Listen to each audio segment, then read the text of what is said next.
Muy buen día, tarde, noche para todos y todas. Bueno, hoy estamos iniciando esta parte de nuestra diplomatura,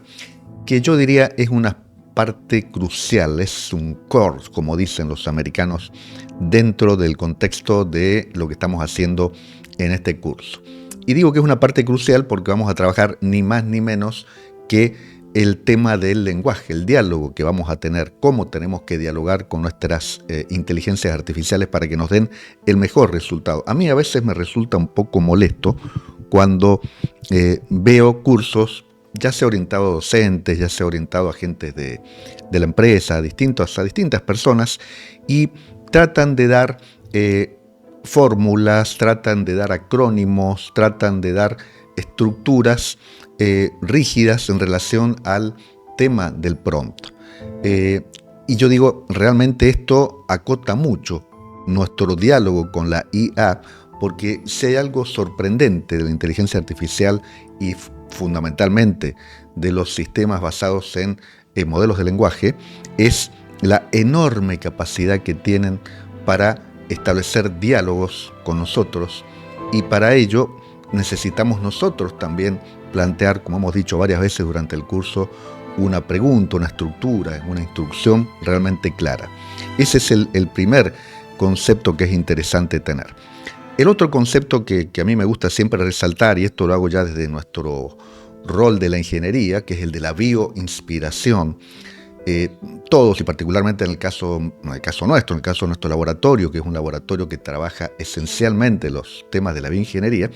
el cerebro humano en particular, para la inteligencia artificial, ha sido el gran modelo, es el gran modelo. De hecho, como les comenté en otro video, el gran despegue de la inteligencia artificial entre la enorme capacidad de procesar datos, entre el desarrollo tecnológico, el hardware que permitió el procesamiento de enormes, las GPU que permitieron el procesamiento de enormes cantidades de datos de manera paralela, todo lo que hemos visto con ustedes. Pero lo más importante, uno de los aspectos más importantes, tal vez uno de los fundantes, fue el desarrollo de los transformers a través de este grupo de investigación sobre el que yo les conté de la empresa Google, donde ellos desarrollan un nuevo esquema que en definitiva se parece mucho, y para quienes estudiamos el cerebro nos parece fascinante, se parece mucho al sistema de clúster que usa nuestro cerebro para procesar la información. El cerebro, nuestras neuronas, en esas millones y millones y millones de conexiones que hacen nuestras neuronas, nuestro cerebro va generando clúster que se encargan de procesar, por ejemplo, en el caso de la visión, no la imagen completa, sino distintas partes de la visión que luego se integran y conforman un todo de información. Lo mismo sucede con la inteligencia artificial, y en particular los modelos de lenguaje que trabajan de manera muy asertiva en relación a cómo tienen que armar la información para presentárnosla de la manera más creíble posible, toman un poco este modelo. Vamos a irlo viendo también en detalle. Pero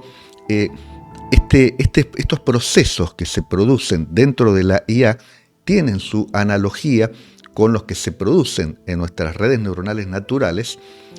aunque las características, los orígenes y los sustratos sean totalmente distintos. Nosotros, para entrar un poquito en tema, pero por supuesto van a ver ustedes que los materiales del curso tienen bastante información sobre esto, nosotros los seres humanos nos hemos desarrollado durante millones de años, y cuando digo esto, algunos me retan porque dicen, bueno, no, los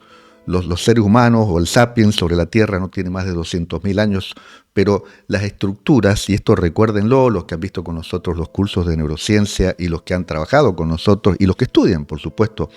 el desarrollo humano, la neurociencia y todo lo que tiene que ver con esto, sabemos que la evolución y las características, las funciones neurales, entre comillas, ya aparecen de alguna forma como protofunciones en seres tan arcaicos como las bacterias.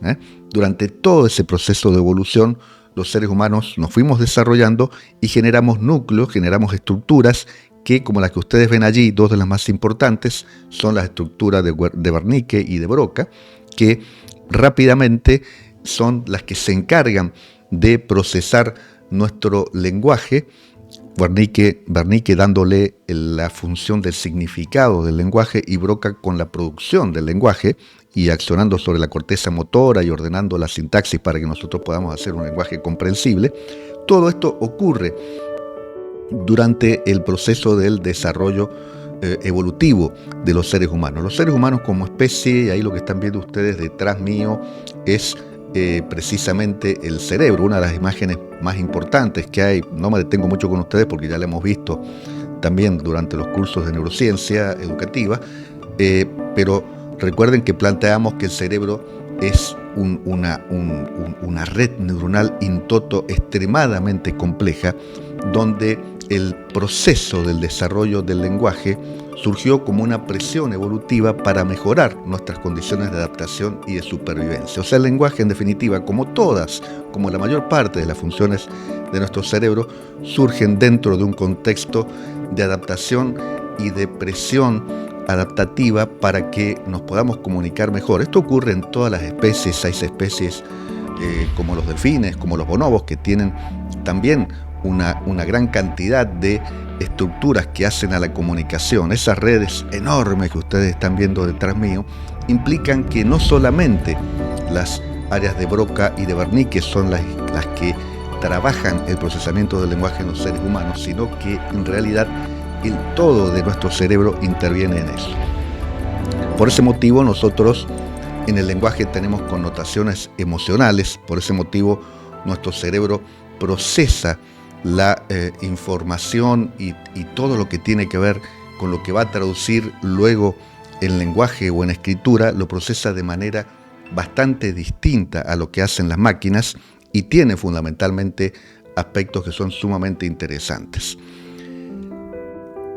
La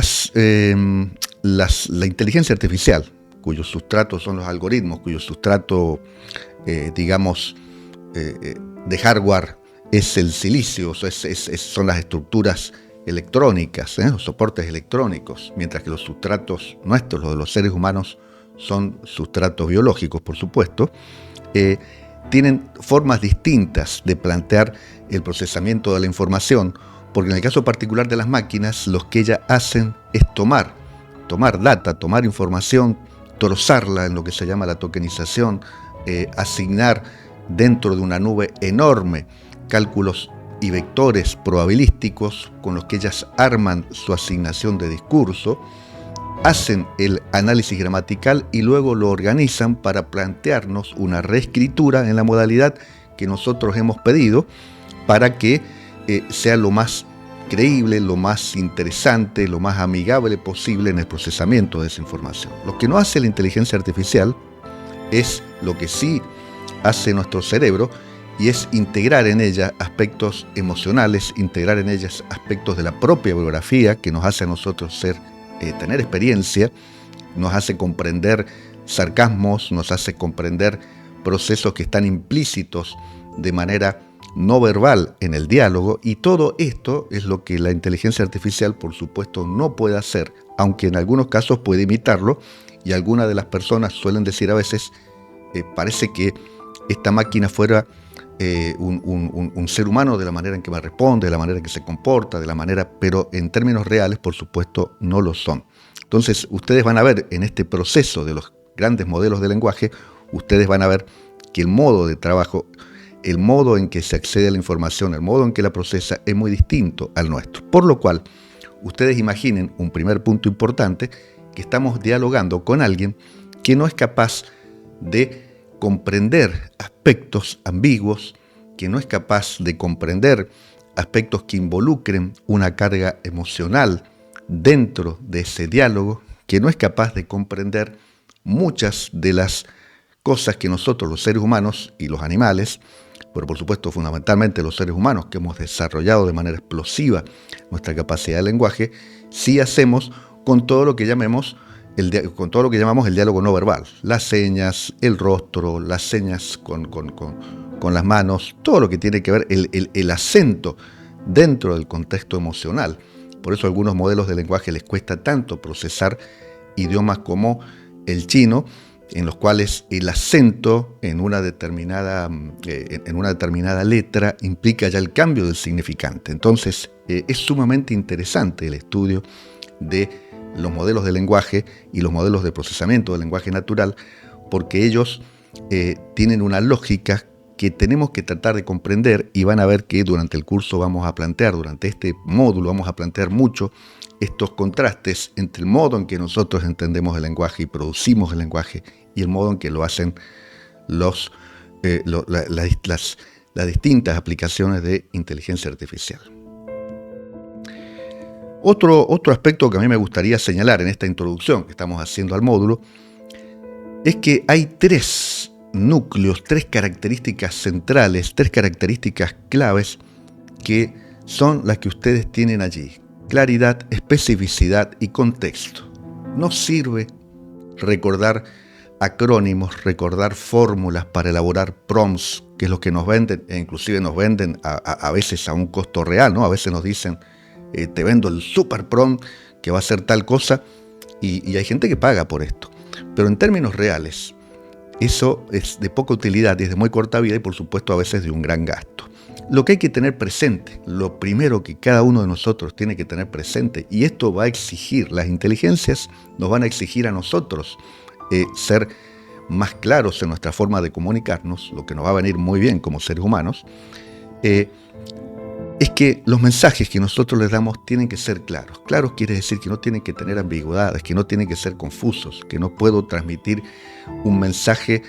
por un lado y después contrariarlo en otro, o que sea una instrucción o una pregunta que es demasiado abierta, que ella la puede interpretar de distintas maneras. Entonces, un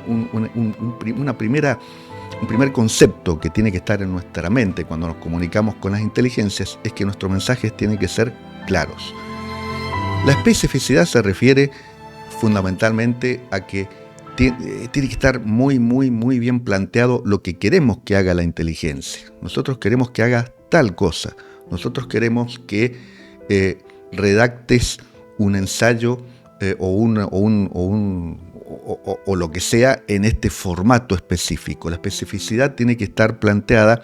en todo lo que queremos lograr, tanto a nivel de lo que queremos que ella haga como a nivel de lo que queremos que ella nos entregue. Vamos a ver esto también bastante en detalle dentro de los materiales que ustedes tienen en el curso y los ejercicios que vamos a hacer en el curso, y por supuesto el contexto. Esto que yo les decía, que para la inteligencia artificial no podemos dejar que ella abiertamente interprete las cosas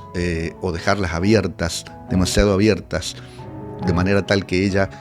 tenga que asumir cuestiones que no son demasiado claras. Nosotros tenemos que dar contexto y tenemos que plantear las cosas siempre asociadas a un contexto. Si yo le estoy diciendo, quiero que me hables de la revolución industrial, por ejemplo, tengo que plantearle el contexto fundamental para lograr aquella respuesta que yo quiero. Quiero que me hables de la economía de la revolución industrial durante los años tales y tales en la Inglaterra o en América todo lo que nosotros tenemos que plantear siempre tiene que estar en la forma de un contexto. Entonces ustedes van a ver que cualquiera sea el tipo de prompt sobre el que vamos a trabajar, y vamos a trabajar en muchos tipos de prompts, siempre tenemos que estar hablando de contexto. En la plataforma ustedes tienen allí una cantidad enorme de materiales. Este módulo en particular es muy, yo diría, generoso, y tratamos de profundizar bastante en los distintos tipos de prompts. Van a ver ustedes que allí tienen informativos, creativos, de todo tipo. Y van a ver que hay documentos que tienen más de 200 páginas, más de 100 y pico de páginas, que en conjunto con lo otro se hace realmente muy extenso. Nuestra intención no es que lo aprendan todo de memoria o que tengan que estudiarlo, sino que lo tengan de referencia para que ustedes tengan muchos ejemplos que están allí. Pero fundamentalmente, los que les acabo de decir anteriormente, nosotros ya tenemos que pensar que independientemente del encuadre, del frame, de la perspectiva que nosotros queremos plantear a nuestro prompt, esas tres condiciones anteriores son comunes para cada uno de ellos. Ustedes van a ver que hay montones de ejemplos, ustedes mismos van a diseñar ejemplos, pero vamos a ver también que hay tres tipos de encuadre generalista de prompts que llamamos nosotros los estructurados, los secuenciales y los condicionales, que para nosotros en este curso particular, que está aplicado al mundo de la educación, son fundamentales. Son fundamentales. En los estructurados vamos a ver que nosotros podemos ir profundizando en niveles y en organización de la respuesta que queremos que nos dé la inteligencia en relación a cualquier tema que nosotros estamos planteando. En los secuenciales vamos a ver que es muy interesante cómo una respuesta se va hilando con la otra y de qué manera yo puedo ir organizando las estrategias de aprendizaje de los chicos para que ellos vayan de manera, justamente como dice allí, secuencial, accediendo a determinado conocimiento e ir subiendo la vara de su aprendizaje. Y en los condicionales son realmente de los prompts, yo diría, más top, más importantes que existen para que nuestros chicos puedan aprender de una manera mucho más efectiva. Son los condicionales precisamente los que nos llevan a esto que nosotros decíamos el aprendizaje, el mastery learning, el aprendizaje por dominio, porque en los condicionales precisamente lo que estamos haciendo es generar prompts que van siguiendo la evolución del aprendizaje de los chicos, van determinando si la respuesta que ellos nos ha dado es la correcta o no, o le está faltando algo para cumplir con la brecha, con ese gap que no hemos propuesto de alcance de los chicos, y inmediatamente el condicional lleva al alumno a que consulte, a que trabaje sobre las fuentes que necesita para reforzar algo que todavía no ha aprendido. La verdad que los condicionales, los distintos tipos de condicionales que hay, lo vamos a ocupar muchísimo y yo creo que es una de las partes más fascinantes que hay dentro de este marco de la educación, de esta nueva educación que se viene con la IA, porque son los que van guiando, los que personalizan de alguna manera, de manera real y efectiva, al aprendizaje de cada uno de nuestros alumnos. Recordemos que por primera vez tenemos la posibilidad de tener herramientas sencillas de utilizar, sencillas de implementar en el aula, sencillas de implementar en el proceso de aprendizaje de los chicos durante toda su formación y durante toda su vida también. Y realmente en este tipo de prompt vamos a poner mucha carne en el asador, como decimos aquí en Argentina, ¿no? Y por último también nos vamos a familiarizar, y ustedes van a ver que hay materiales sobre lo que se suele llamar en la jerga general los super prompts, los mega prompts y los highly creative prompts, que son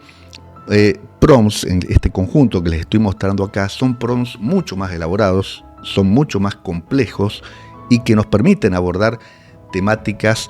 en distintos niveles de profundidad,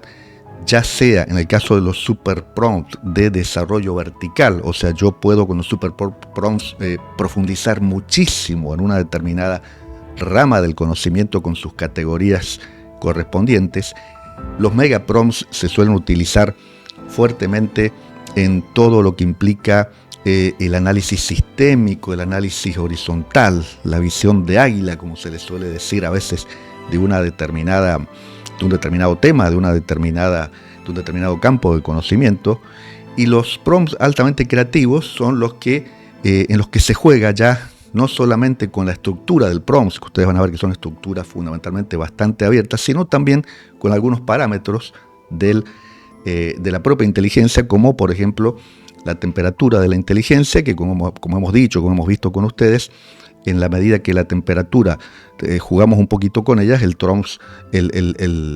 inteligencia, se vuelve más creativa y también eso es sumamente interesante en aplicaciones donde queremos nuevas ideas, queremos aportes, queremos, si estoy haciendo un trabajo artístico, queremos que me lleve un poco casi al límite de la alucinación. Que vamos a ver que ahí el riesgo interesante e importante con el que tenemos que trabajar es evitar la alucinación o provocar la alucinación. Lo que estamos haciendo es una obra de arte que queremos que tenga características realmente notablemente interesantes. En definitiva, este módulo es, como les dije, un módulo sumamente importante dentro del contexto de la diplomatura, donde nosotros vamos a recomendarles, y siempre recomendamos, que ustedes sean los hacedores, los diseñadores del propio prompt. Muchas veces yo insisto, cuando estoy hablando de prompts que tienen relativa complejidad, como estos últimos que les acabo de mencionar, insisto en que tenemos que trabajar con papel y lápiz, por lo menos que a mí me gusta diseñarlo con papel y lápiz. Podría ser una hoja en Word o una hoja en un doc de Google, en un Drive, pero es importante tener siempre una idea clara del diseño, una revisión de la sintaxis, para lograr ser, en este mensaje que estoy dando, siempre, cualquiera sea el formato, cualquiera sea el estilo, cualquiera sea el encuadre de todo lo que hemos planteado recién, siempre con las 3 características: claridad, especificidad y contexto. Eso es lo que tengo que plantear. El tema del rol, el tema del formato de salida, el tema de todas esas cosas vamos a irlo trabajando con ustedes, pero si yo tengo una fórmula, cualquiera de las fórmulas de las que existen, no voy a decir ninguna porque por ahí algún fanático de la fórmula se enoja conmigo, pero cualquiera de las fórmulas que existe, y yo no pongo el énfasis en las 3 características claves: claridad, no pongo el énfasis en la especificidad, no pongo el énfasis en el contexto, y además no le doy el encuadre adecuado, porque resulta que yo quiero tener una respuesta creativa, pero hago un extracto, estoy utilizando un formato sumamente estructural que no sirve para definir un rol, una respuesta sumamente creativa de la inteligencia. Y además a todo esto se le suma, ya para ir cerrando, se le suma las características propias de cada una de las inteligencias. Las inteligencias que existen hasta ahora, llamémosle Claude, llamémosle Perplexity, llamémosle Gemini, llamémosle, por supuesto, ChatGPT, el más conocido de todos, hasta que apareció ahora Meta, que fíjense esta dinámica, ¿no?, que tiene la inteligencia artificial tan fascinante. Hasta hace apenas unos días, antes de yo grabar este video, el número 1 dentro de los usuarios, más usado de las inteligencias, era por supuesto ChatGPT 4 o 3.5 o 4o. Mientras que ahora, justamente cuando Meta hace aparecer en cada uno de nuestros WhatsApp la inteligencia de Llama 3.1, que es la que están utilizando ahora, o alguna otra característica de la Llama, que son las inteligencias del grupo Meta, de Facebook, de Mark Zuckerberg, ahora es el más utilizado. Entonces, la dinámica que esto tiene es realmente tremenda. Pero en esa dinámica, cada una tiene su perfil. Como ustedes como hemos visto cuando vimos el módulo de las 7 magníficas, donde trabajamos mucho sobre las características que tiene uno y el otro, y en qué aplicar uno y en qué aplicar el otro, también esto está asociado a los prompts. Y además, vamos a ver, y ya un poco para encuadrar el último módulo de diplomatura, esto que estamos viendo ahora también es la base del diseño de asistentes autónomos que vamos a hacer en este último módulo, donde ya el prompt pasa a ser el prompt elaborado en cada una de las sesiones, pasa a tener un rol secundario, porque teóricamente justamente los asistentes automatizan mucho de este proceso, no todos, pero sí mucho de este proceso de creación de prompts. O sea que realmente yo los invito a trabajar fuertemente en este módulo. Les vuelvo a repetir, tienen mucha documentación, tienen cientos de páginas relacionadas con esto, pero en el transcurso del módulo los vamos a ir guiando en cada una de estas cosas para que ustedes se vayan familiarizando y sobre todo vayan adquiriendo la seguridad y la plasticidad y la creatividad para generar y para medir vuestros propios prompts. Un último tema que me estaba olvidando y que es sumamente importante es que cuando yo elaboro un prompt, lo que tengo que hacer es obtener su respuesta, irlo chequeando, irlo afinando, irlo ajustando. Esto está en los materiales, lo van a leer, pero me gusta que quede planteado acá en este video inicial. Y entonces uno tiene que hacer un trabajo de ajuste permanente del prompt. El prompt es como una especie de plantilla que yo hago, pero que además tengo que ir siguiendo y tengo que ir educando, tengo que ir ajustando para que cada vez más me dé una mejor respuesta. Así que realmente con los prompts no solamente nos vamos a divertir mucho, sino que también los tenemos que incubar como una especie de creación artística que yo voy mejorando, voy retocando, voy afinando cada vez más. Bueno, muchas gracias, seguimos trabajando y los espero en las próximas clases sincrónicas y en los talleres que tenemos ahí en la plataforma. Chao, chao.